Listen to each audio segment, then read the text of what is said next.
ঘন আর নির্জন জঙ্গলের মাঝখানে পৃথিবীর বাকি সবকিছু থেকে বিচ্ছিন্ন একটি পুরনো বাড়ি। সেখানে এক মা তার জীবনের তিক্ত স্মৃতি আর পুরনো ভুলগুলোকে পেছনে ফেলে নতুন করে জীবন শুরু করতে চায়। কিন্তু তার ভাগ্য তাকে এমন একটা স্টোর রুমে আটকে দেয় যেখান থেকে বাইরে বের হওয়ার কোনো পথ নেই। অন্যদিকে তার ছোট্ট ছোট্ট সন্তানেরা বাড়িতে একদম একা, আর একজন বিপজ্জনক মানুষ ধীরে ধীরে তাদের দিকে এগিয়ে আসছে। শেষ পর্যন্ত সেই মা কি পারবে তার নিষ্পাপ শিশুদেরকে বাঁচাতে, নাকি এই বাড়িটাই হবে তাদের জীবনের শেষ ঠিকানা? তাহলে চলুন আর বেশি কথা না বাড়িয়ে গল্পে ঢুকে পড়া যাক। গল্পের শুরুতেই আমরা ঘন জঙ্গলের একেবারে মাঝখানে নির্জন একটি জায়গায় থাকা ছোট্ট একটি বাড়ি দেখতে পাই। বাড়িটির সামনে ছিল বিশাল একটি আপেলের বাগান। অনেকদিন ধরেই এই বাগানের কোনো যত্ন নেওয়া হয়নি, তাই অসংখ্য পাকা আপেল মাটিতে নষ্ট হয়ে পড়েছিল। কিছু আপেল পচে গিয়েছিল আর কিছু আপেলের মধ্যে পোকা ধরে গিয়েছিল। এমন সময় সেখানে একটি ছোট্ট মেয়ে আসে। সে মাটি থেকে একটি কাঁচা আপেল তুলে নেয়। সে মাটি থেকে একটি কাঁচা আপেল তুলে নিয়ে দ্রুত বাড়ির ভেতরে চলে যায়। এই মেয়েটির নাম লেনি। তার মা জেসিকা ভেতর থেকে ভয় পেয়ে লেনির দিকে তাকিয়েছিল। লেনি বাড়ির ভেতরে ঢোকার সঙ্গে সঙ্গে জেসিকা বাইরের দরজায় তালা লাগিয়ে দেয়। তারপর খুব ভালোভাবে নিশ্চিত হয় যে কেউই তাদের দেখেনি। ভেতরে এসে লেনি সেই আপেলটা তার মাকে দেয়। কিন্তু জেসিকা আপেলটি খাওয়ার আগেই লেনি আনন্দের সঙ্গে বলে যে সে এই আপেলটি বিশেষ করে তার মায়ের জন্যই নিয়ে এসেছে। এখানে আমরা জানতে পারি যে জেসিকা তার স্বামী র্যাবের সঙ্গে থাকে না। আসলে জেসিকা আর তার স্বামী র্যাব দুজনেই একসময় ভয়ঙ্কর মাদকাসক্তিতে ছিল। অনেক চেষ্টা করার পরেও তারা এই খারাপ অভ্যাস থেকে বেরিয়ে আসতে পারেনি। তাদের এই নেশার কারণেই তাদের দুই সন্তানের জীবন অনেক ক্ষতিগ্রস্ত হয়েছিল। শেষ পর্যন্ত অতিষ্ঠ হয়ে জেসিকা কিছুদিন আগে হাসপাতালে গিয়ে নিজের চিকিৎসা করিয়েছে, আর এখন সে পুরোপুরি মাদক ছেড়ে দিয়েছে। কিন্তু তার স্বামী র্যাব এখনো এই খারাপ অভ্যাস থেকে বেরিয়ে আসতে পারেনি। এই কারণেই জেসিকা র্যাবকে ছেড়ে তার মেয়ে ন্যান্সি আর ছোট্ট ছেলেকে নিয়ে নিজের বাবার পুরনো বাড়িতে চলে এসেছে। বাড়িটি ছিল অনেক পুরনো এবং জরাজীর্ণ। এখানকার দরজা জানলাগুলোরও ছিল খুবই খারাপ অবস্থা। বিশেষ করে স্টোর রুমের দরজাটি ছিল খুবই বিপজ্জনক। একবার দরজা বন্ধ হয়ে গেলে সেটি ভেতর থেকে আর খোলা যেত না। তাই বাড়ির লোকজন যখনই কোনো কাজে স্টোর রুমে ঢুকতো তখনই দরজার নিচে কোনো একটা জিনিস দিয়ে রাখতো অথবা হাত দিয়ে আটকে রাখতো, যাতে দরজাটি হঠাৎ বন্ধ না হয়ে যায়। আসলে এর কয়েকবার আগেও জেসিকা এই স্টোর রুমে আটকে গিয়েছিল, কিন্তু তখন র্যাব তার সঙ্গে থাকতো এবং সে জেসিকাকে বাইরে বের করে আনতো। কিন্তু এখন র্যাব আর তার সঙ্গে থাকে না, তাই জেসিকাকে একা হাতে সবকিছু সামলাতে হয়। এমনকি র্যাব তার সন্তানদের দায়িত্বও পুরোপুরি ছেড়ে দিয়েছে। ফলে এখন তাদের দেখাশোনার সমস্ত দায়িত্ব জেসিকার ওপর। এই মুহূর্তে জেসিকার কোনো চাকরি নেই, এমনকি পরের মাস পর্যন্ত সংসারের খরচ চালানোর মতো পর্যাপ্ত পরিমাণ টাকা তার কাছে নেই। তাই সে সিদ্ধান্ত নেয় অ্যাপেলের জ্যাম তৈরি করে বিক্রি করবে। জেসিকার মাও একসময় এই কাজই করত। তিনি জেসিকাকে জ্যাম বানানো শিখিয়েছিলেন, কিন্তু সমস্যা হলো বাগানের প্রায় সমস্ত অ্যাপেলই নষ্ট হয়ে গেছে, তাই সেগুলো দিয়ে জ্যাম তৈরি করা সম্ভব ছিল না। এভাবে জেসিকার এই পরিকল্পনাটিও ব্যর্থ হয়ে যায়। এতে জেসিকা খুবই চিন্তিত হয়ে পড়ে, কারণ তার দুই সন্তানের পুরো দায়িত্বটাই তার কাঁধে। হঠাৎ তার মাথায় একটি বুদ্ধি আসে। সে ভাবতে থাকে যদি সে তার মায়ের কাছে চলে যায় তাহলে কেমন হবে।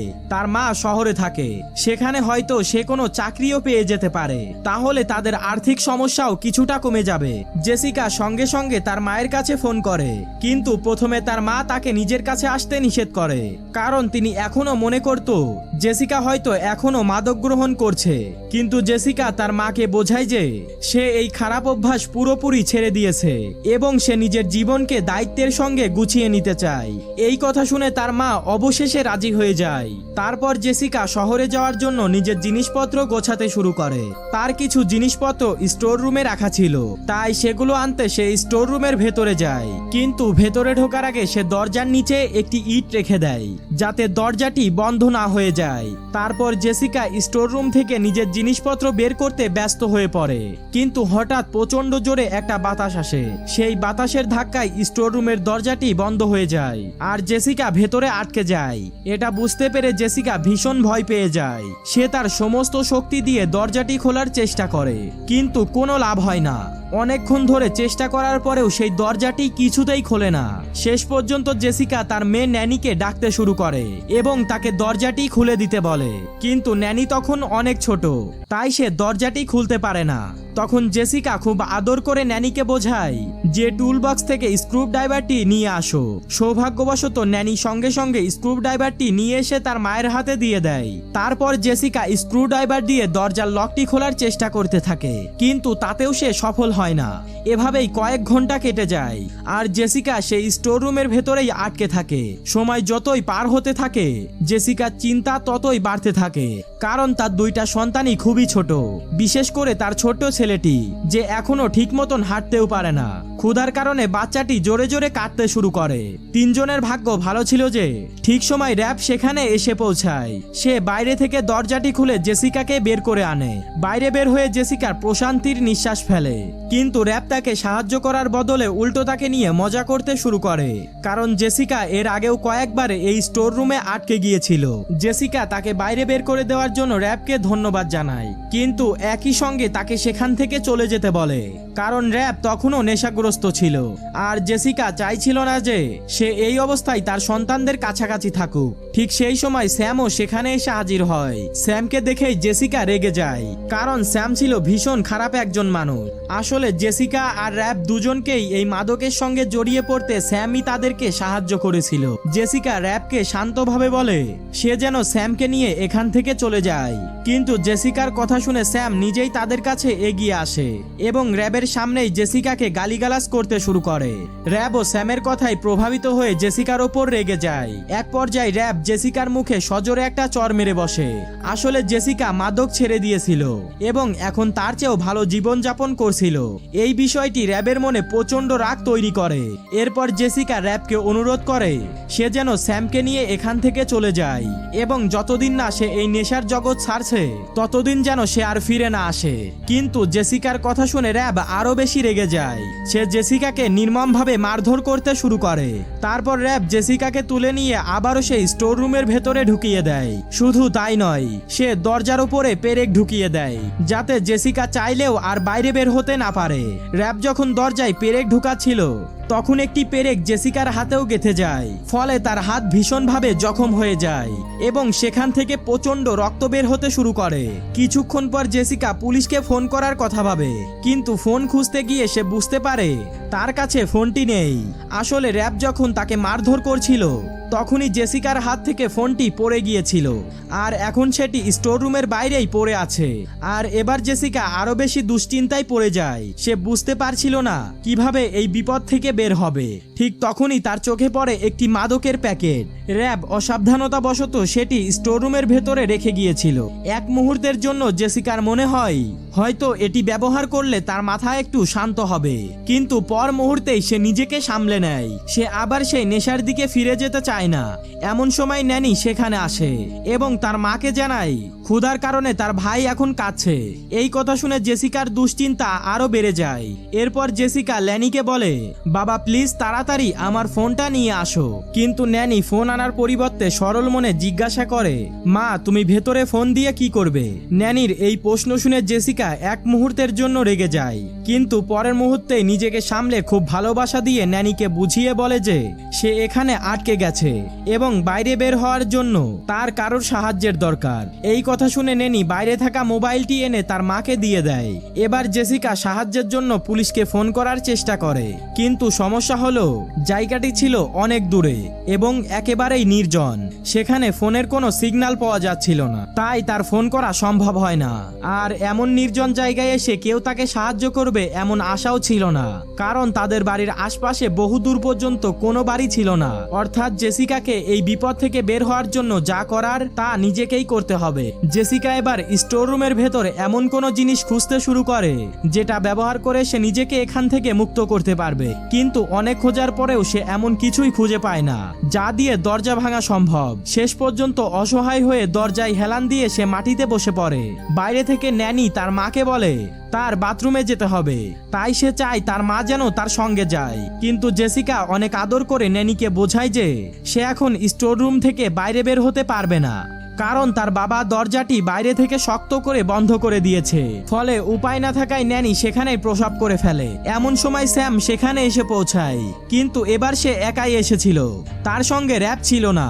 এতে জেসিকা বুঝতে পারে স্যাম নিশ্চিত কোনো খারাপ উদ্দেশ্য নিয়ে এখানে এসেছে। স্যামকে দেখা মাত্রই জেসিকা ন্যান্সিকে বলে সে যেন তার ছোট ভাইকে নিয়ে ঘরের ভেতরে চলে যায়। ন্যানি সঙ্গে সঙ্গে তার মায়ের কথা মতন ভাইকে নিয়ে উপরের ঘরে চলে যায় এবং দরজাটি ভেতর থেকে লক করে দেয়। তারপর স্যাম বাড়ির ভেতরে ঢুকে পড়ে। তার আওয়াজ শুনে জেসিকা ভীষণ ভয় পেয়ে যায়। তারপর সে স্যামের কাছে অনুরোধ করে যেন সে স্টোর রুমের দরজাটি খুলে দেয়, কিন্তু স্যাম স্পষ্টভাবে তা করতে অস্বীকার করে। তারপর স্যাম ধীরে ধীরে জেসিকার সন্তানদের দিকে এগিয়ে যেতে শুরু করে। জেসিকা তখন চিৎকার করে তাকে থামানোর চেষ্টা করে, কিন্তু স্যাম তার কোনো কথাই শুনছিল না। তখন জেসিকা বাধ্য হয়ে তাকে বলে তার কাছে র‍্যাবের রেখে দেওয়া কিছু মাদক আছে, তুমি যদি আমাকে কথা দাও যে এখান থেকে চলে যাবে তাহলে আমি তোমাকে সেই মাদক দিয়ে দেব। স্যাম জেসিকার এই প্রস্তাবে রাজি হয়ে যায়, কিন্তু জেসিকা স্যামকে একটুও বিশ্বাস করছিল না। তাই সে স্যামকে বলে আমি এখানে আটকে আছি, আমার হাত দরজা পর্যন্ত পৌঁছাচ্ছে না, তাই তুমি তোমার হাত দরজার ভেতরে ঢুকিয়ে দাও। স্যামের প্রথমে একটু সন্দেহ হয়, তাই সে হাত ভেতরে ঢুকাতে অস্বীকার করে, কিন্তু মাদকের লোভে শেষ পর্যন্ত সে হাত ভেতরে ঢুকিয়ে দেয়। আর ঠিক সেই মুহূর্তে জেসিকা সুযোগটি কাজে লাগায়। সে দ্রুত তার পাশে থাকা স্ক্রু ড্রাইভারটি নিয়ে স্যামের হাতের ভেতরে ঢুকিয়ে দেয়। তারপর একটি ইট তুলে এমনভাবে আটকে দেয় যাতে স্যামের হাত সেখানে আটকে যায়। তীব্র যন্ত্রণায় স্যাম চিৎকার করতে শুরু করে। অন্যদিকে জেসিকাও ভয় পেয়ে ঘরের এক কোণায় গিয়ে বসে পড়ে। কিছুক্ষণ পর প্রচন্ড ব্যথা আর রক্তক্ষরণের কারণে স্যাম অজ্ঞান হয়ে যায়। এরপর জেসিকা এখান থেকে বের হওয়ার আবারও কোনো উপায় খুঁজতে শুরু করে, কিন্তু কিছুক্ষণ পরেই স্যামের জ্ঞান ফিরে আসে। সে জেসিকাকে হুমকি দিয়ে বলে সে যদি তাকে এখান থেকে মুক্ত না করে তাহলে সে জেসিকাকে মেরে ফেলবে, কিন্তু জেসিকা তার কথাই রাজি হয় না।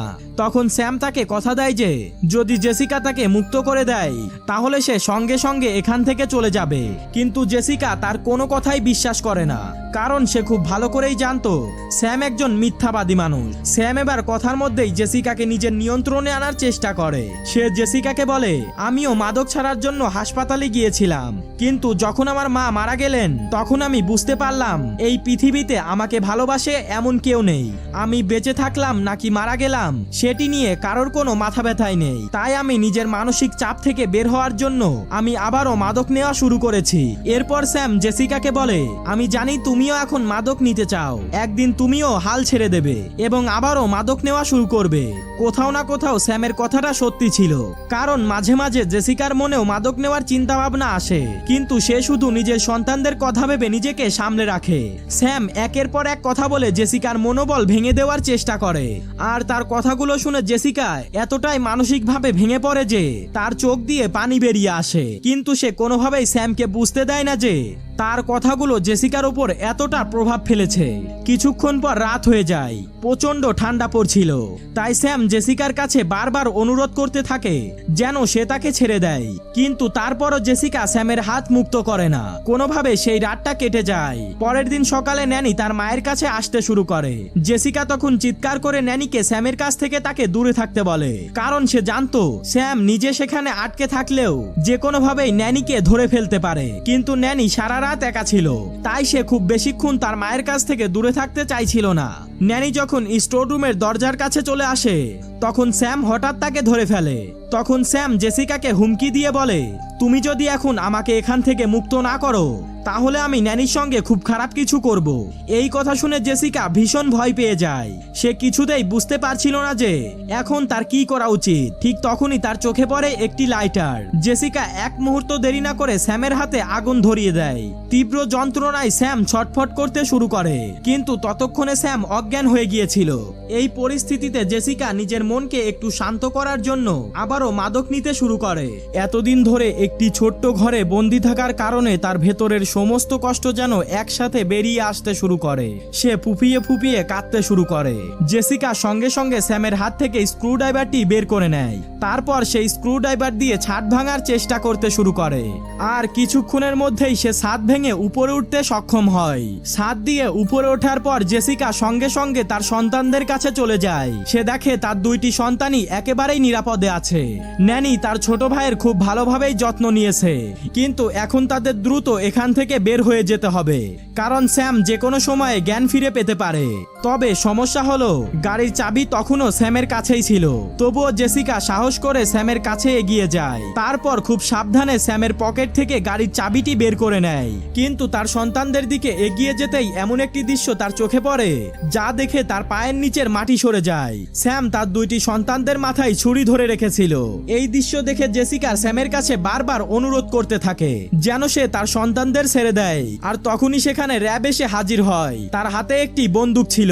র্যাব সঙ্গে সঙ্গে স্যামকে বন্দুকের নিশানায় নিয়ে নেয়। ফলে স্যাম বাধ্য হয়ে জেসিকার সন্তানদের ছেড়ে দেয়। এরপর স্যাম দ্রুত সেখান থেকে পালিয়ে যায়। সে জেসিকাকে জোরে ধাক্কা দিয়ে নিজের কাছ থেকে দূরে সরিয়ে দেয়। এবার জেসিকার ভেতরে প্রচন্ড রাগ জেগে ওঠে। তাই সে র্যাবকে পাল্টা আক্রমণ করতে শুরু করে। কিছুক্ষণ পর ঘুমের ওষুধের কারণে সে ধীরে ধীরে ঘুমিয়ে পড়ে।